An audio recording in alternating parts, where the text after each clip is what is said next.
Hey, welcome to a new chapter of Old Man Brad. Whether you're new here or returning for another chapter, thank you so much for giving me a listen. And if you love the show, drop me a review over on your favorite podcatcher, whether that's Apple Podcasts, Spotify, Good Pods, wherever you listen to your podcasts. I would love to hear what you think of the show. Earlier this week, I released an episode where I talked to Sean Roberts and James Roberts about Here for Blood. But now I'm here with a special guest so we can break down the movie a little bit more.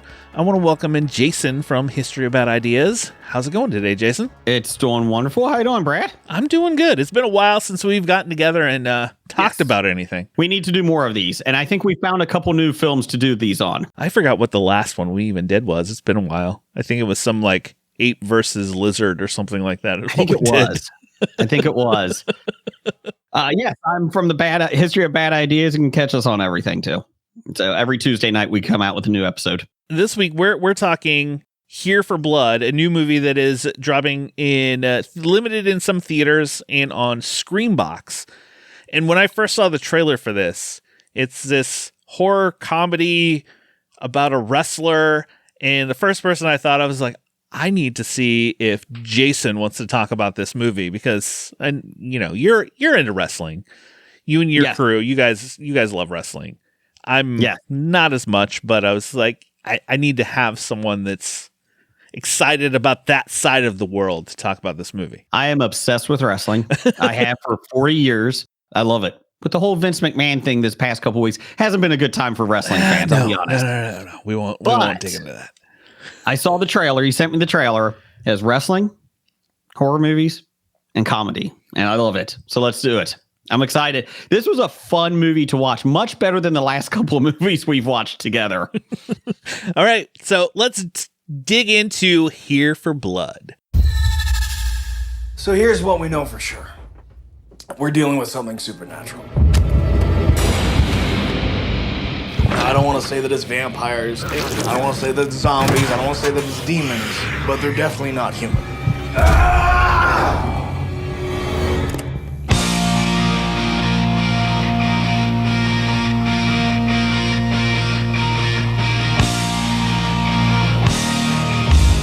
And I have no idea how many of them there are.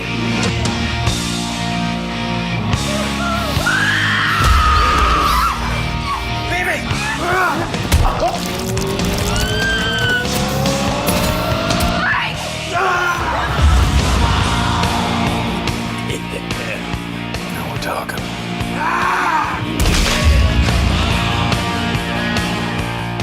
Either way, we gotta arm ourselves. So everybody grab a knife. You too, kiddo. No, Tom. She can't have a knife. If one of those things comes at her, I want her to be prepared. Maybe just don't tell your parents. When Tom's girlfriend is swamped with college exams, he agrees to fill in as a last-minute replacement for her babysitting job. What starts off as a quiet night of pizza and video games quickly spirals into bloody, violent chaos as Tom and Grace find themselves fighting for their lives when an otherworldly cult of masked intruders descend on the home. This is written by James Roberts, directed by Daniel Torres, and stars Sean Roberts, who most people might know from the Resident Evil films. He played Albert Wesker in those films. Right off, like quick thoughts before we spoil everything. What did you think of Here for Blood? I enjoyed it. I'll get into the nitty gritty, like some critiques here in a bit. But overall, it moved fast. It felt like a 80s, 90s type movie that you would rent. If you were at the Blockbuster, kids, it's a video store that you would have to go to back in the 90s. What is that? I know. I miss it. I miss Blockbuster. I miss going there and seeing these type of movies.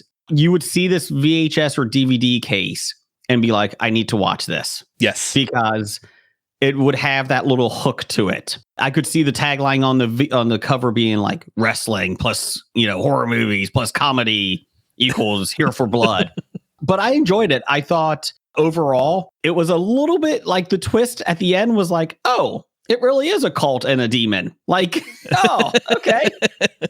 But no, I really had fun watching this. So I like I said, a lot better than pretty much anything else we've watched. I'm with you. Like, I love this. This is definitely one of those movies that, the cover of it has Sean Roberts' character Tom on the cover holding an axe with like these demon eyes behind him, and there's "Here for Blood" like running down, I would have grabbed that off the shelf immediately and said, I need to watch it this weekend. And this movie was just fun. And I've watched it twice, and I will say the second time I watched it, it got even better. Like the jokes just landed even harder for me, and I was just laughing, having an absolute blast with this movie. I will say the acting I thought was pretty decent. It's an independent film, right? So you never know what you're going to get. I really thought the acting was fine. I didn't really have any issues with it. Gil may have been one of my favorite characters in the whole thing. He's pretty funny. The daughter's stepdad in it, kid that Tom is watching. Him and the mom. Spoilers here. Are we going to do spoilers now? Before we jump into spoilers, out of a 5, what would you rate this movie? I would say I would go probably 3.5 to 4. I'll go 3.75. Okay. 3.75. I'm a solid 4. I think it hit solid 4 after the second watch that I did on it. And I think I need to watch it one more time. It's one of those, like, I can't wait for the DVD Blu-ray to come out because I will buy this movie. It will be one of those films that I'll watch over and over again because it's just a fun, goofy, silly, bloody movie that I could just put on anytime I watch it. Yeah. From henceforth, we'll dive into spoilers. So if you haven't seen it, you can go watch it and come back. If you don't care, keep listening. So the one thing I thought, Gil and the mom, the girl's mom, are married. It comes out that she killed the dad. Yes. The girl's dad. And I don't want to keep saying girl. What is her name? Let me see here. Grace? Yes, Grace. So Grace's dad was died. She didn't realize it, but her mom killed him. Killed him. Yes.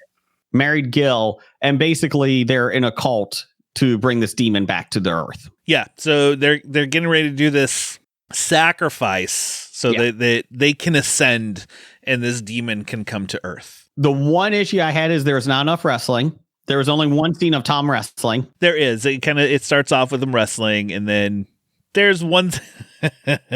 My favorite scene in the movie is when the one guy comes back and he does the wrestling moves on him. Yes, and he just keeps like jumping on his head, and the blood's just splattering. And what I forgot what it was he said, something about hipsters.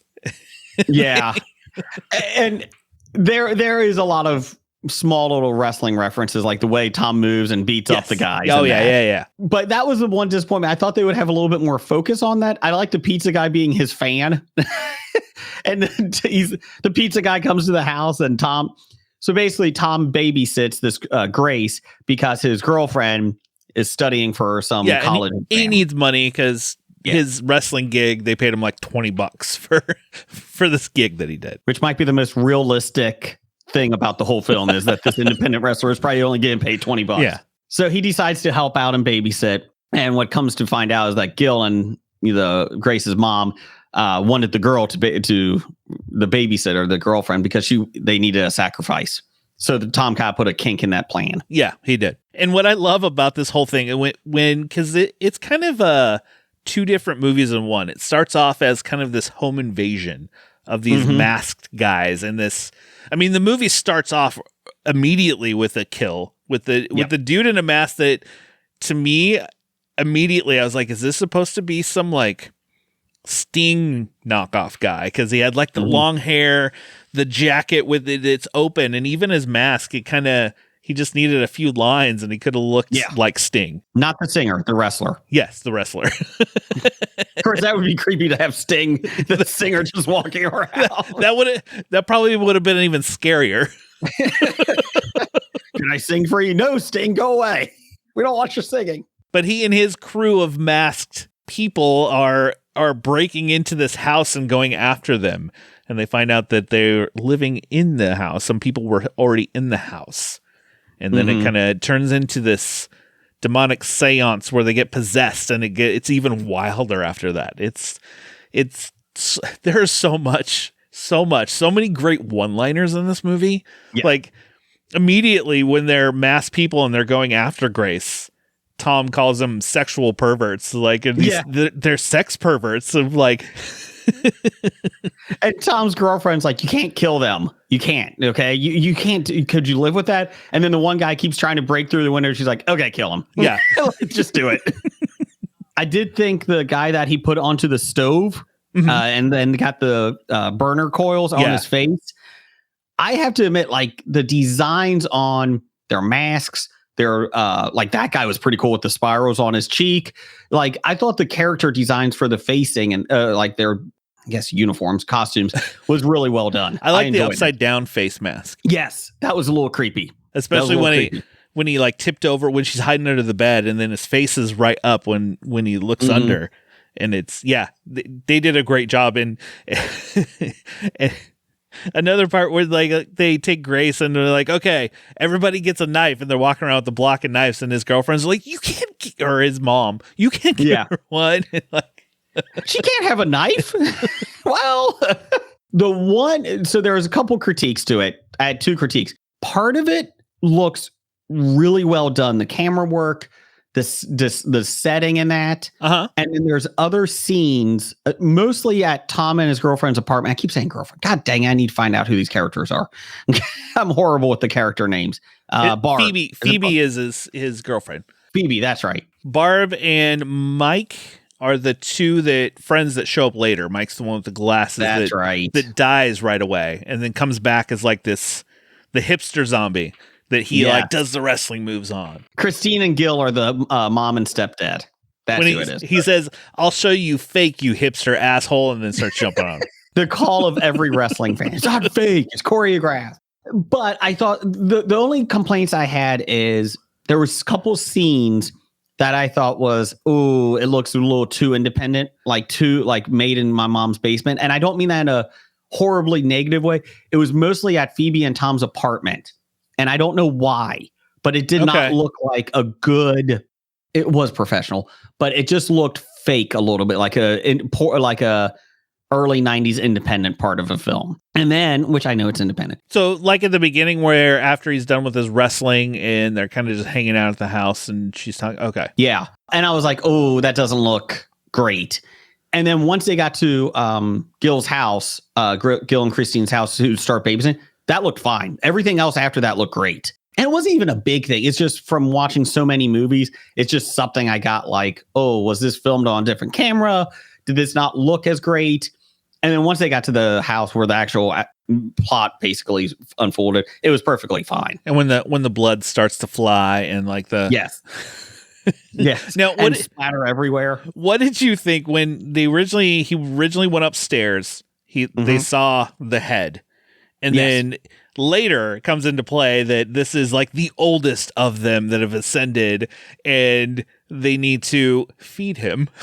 Yes. And D. Snyder is the voice of this head, and the head, all it does is just keep yelling, "Feed me! Feed me!" That was probably my favorite character in the whole thing. The head is awesome. I love the part where the guy that they burn the face, I forgot his name, but they cut his fingers off, and then Grace grabs one little finger and is like, "Here, you want a finger?" And they're like, "Don't feed the head." The main villain, who's the guy trying to get the demon there? I'm trying to think who he is. Was that Glenn Grant? Yeah, Glenn Grant, the Jackal.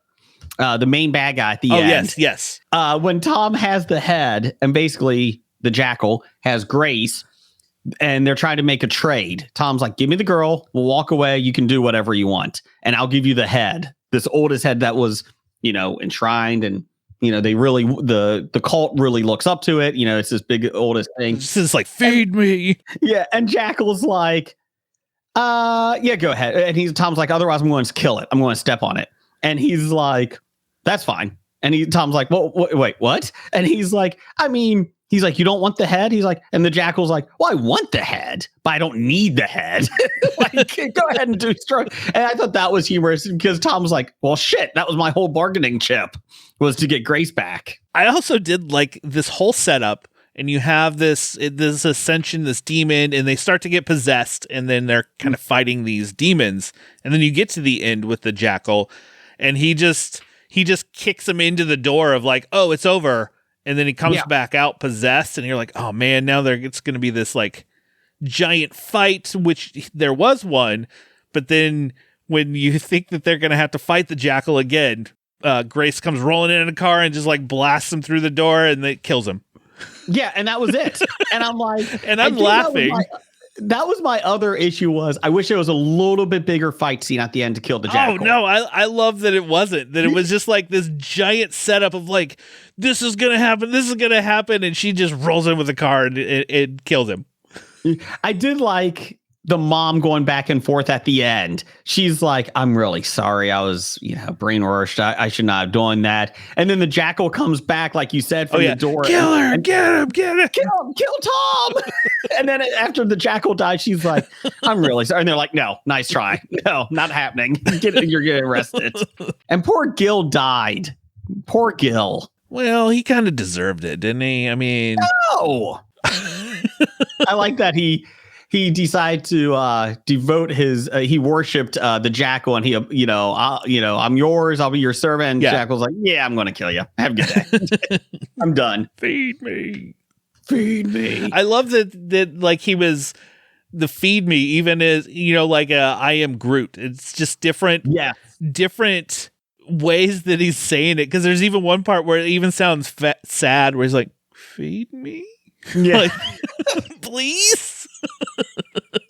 And it did survive. The head did survive. Head did survive, and we left it wide open for a possible sequel, because burned face, no finger guy gets possessed at the end. They never killed him. I like that burned face guy. What was his name? Hold on, I want to get his name. Bernie. Was it Bernie? Yes. Burned face guy's name is Bernie. Yes.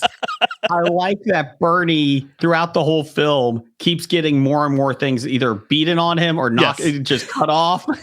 He gets the face burn. And then there was something, I think they shot him or something. And then he gets his fingers cut off. And then it's just more and more things like through progressive as the film goes on. He just keeps progressively losing more and more limbs. It just gets crazier and crazier as it goes. And then it got to a point where Tom's girlfriend Phoebe is like all into the violence, and then I think he makes a comment at the end, something about violence, and he's like, oh fuck no, I like violence.